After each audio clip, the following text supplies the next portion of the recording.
Hey there, this is Elizabeth, the teaching artist for the Timken Museum of Art with another art tutorial for you.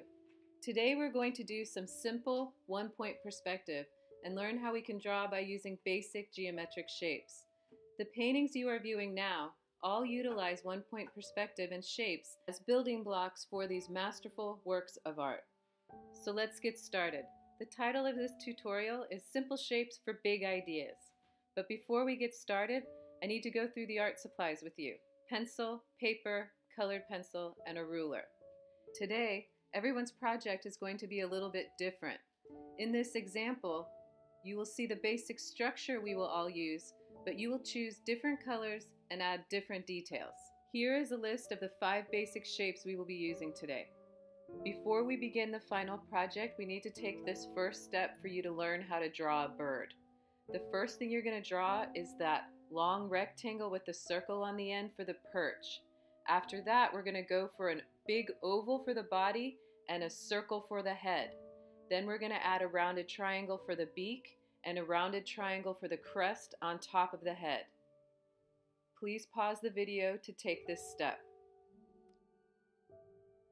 Next, you're going to draw a series of overlapping ovals that are going to represent the wing and the feathers. Please pause the video for this step. We are going for the legs next. You're going to use a square and 2 skinny rectangles to represent the upper part of the leg and the lower parts of the leg. Then we'll just use line wrapping around the perch to indicate the feet. These shapes combined create the structure for the bird, and now we're going to add details. The first detail I'm going to go for is the back of the head and then the crest on top of the head. After that, I started indicating the black patch around the face and the eye and the beak. Please continually look at the photo to the right to get an idea of where things should be placed. I want you to refer to the photograph to the right as a reference, but I don't want you to feel like you have to match it perfectly. Alright, I'm moving on to the patch of the face and the belly of the bird. The belly of the bird is going to be very round. And now I'm going for the back of the head and the outer feathers. I'm just adding very minor details. This is a practice run for when you draw the bird on the final project. So this is just an exercise. Please don't get into a lot of detail right now. With this bird, I decided I wanted a few more feathers and a little more detail on the legs and the feet. Please think of this drawing as a study. You're just learning how to do it, so don't worry about being perfect. Okay, now it's time to start the final project. I need you to draw a horizon line at the upper part of your paper. I went ahead and measured down 2 inches. After you draw the horizon line, you draw a vanishing point off to the far left. That's just that dot that I drew. Now what I'm doing is just drawing a square. I went ahead and measured my square 3 inches by 3 inches, but you could do it freehand. Next, you're going to draw a triangle, and where I'm holding my pencil right now is the top of the triangle. It lines up with the center of the square. I draw 2 diagonal lines to that point, and I have my triangle. Next, you're going to create diagonal lines from the bottom left corner of the square and the top left corner of the square to line up with the vanishing point. You're going to draw another diagonal line from the top of the triangle to the vanishing point. Next, I'm going to connect the first 2 diagonal lines with a vertical line to create the side of the bird feeder. And the next thing I need to do is make the triangle a pyramid and erase all those extra lines. Now it's time to create the opening to the bird feeder and the perch. Line up the perch that you're drawing with the vanishing point. So it's a rectangle with a circle on the end of it, but you draw it with the ruler lined up with the vanishing point. That'll make it in perspective. Next, I'm drawing the pole that the bird feeder sits on. I draw a center line first and 2 lines around it and then erase the center. Now we're going to draw the bird that we've already practiced. We draw the oval first, then we draw the circle overlapping the oval. Then we're going to go for the crest on top of the head, which is a triangle shape, the beak, which is also a triangle shape. Then we're going to move to the patch that's around the eye and neck. Next, we're going to draw the feathers and the wing using narrow overlapping oval shapes. Some of the shapes will be longer, some of them will be shorter. After that, I draw the little box with the line and then the claws that wrap around the perch. And using a simple circle, I'm going to make the eye. I'm going to add details like I did on the other one, making the belly more round, connecting the head and body together, and some of the feathers. Keep it pretty simple because we're just going to add color later. All right, this next step is optional. What I'm showing you here is more detailed versions of these birdhouses that you could adopt for your own personalized style. I'm going to keep mine fairly simple to make it a little faster, so I'm creating a frame around the entire bird feeder. So up over the top of the triangle, the side of the bird feeder, as well as the bottom half. I'm just creating a frame around each one of those lines I've already drawn.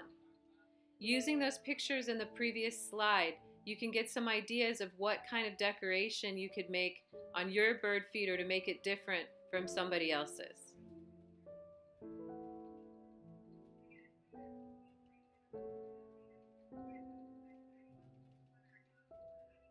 I'm shading in the center of the opening so that we can see the separation between the bird and the opening. I finished off that back edge. I'm going to add a window up here. Make it a little decorative by creating a frame around the window.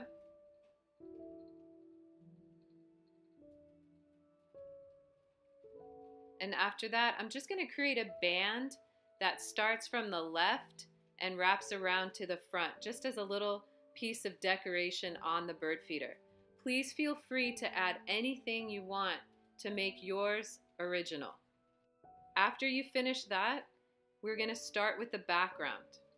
You can decide just to add color if you want to, or you can draw something. For my background, I'm just doing a simple seascape with a sunrise.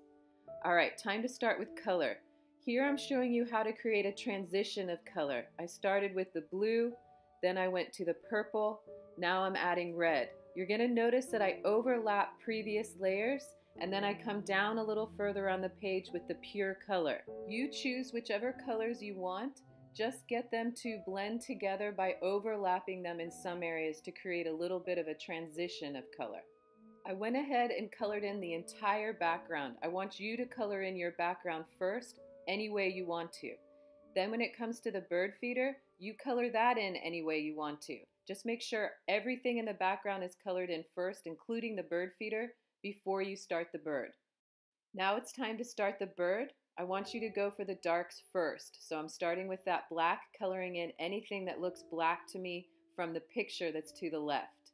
Do not outline the whole bird in black though. Now it's time to start adding some of the red. I'm quickly adding it in all over the bird first, lighter in areas where I want a lighter red, and more layers of red where I want a darker red or a more saturated red. When I need it to be a lot darker, I start adding a little bit of that blue like I'm doing now. It's a great way to create a little bit of a shadow on the red without changing the color. I'm using the black for the feet. And then I'm going to take the green pencil again to fill in all those little white areas around the bird. I want you to color in your bird feeder different than mine, so I'm quickly just showing you some of the details that I've added. The best approach for adding color to a picture is to start with the background first and come forward. So I did the sky, I did the water, and then I colored in the bird feeder, and then I colored in the bird. But nothing is finished. You come back with a second pass to then add your details and get rid of all the white in the picture. You want to cover the white of the paper with the colored pencil. Now I'm adding more details, more red to the bird in the areas that I feel like need to be a little lighter, maybe some red and white like I'm doing now, maybe a little bit more saturated so it's more straight red. And then also still filling in that background behind the bird. So the bird feeder is considered the background behind the bird. So I'm making sure to cover all of the white of the paper on that bird feeder, because if you can get all the white of the paper covered, your picture will look more finished. Here's my finished version with more details. The more layers of that colored pencil you can get on the paper, the better your picture is going to look. So this is it. It's your turn. Please be creative. Come up with some new designs for the bird feeder as well as your background. Add some beautiful color and then send us a picture. We'd love to see it. Thank you so much for joining me today and have a wonderful day.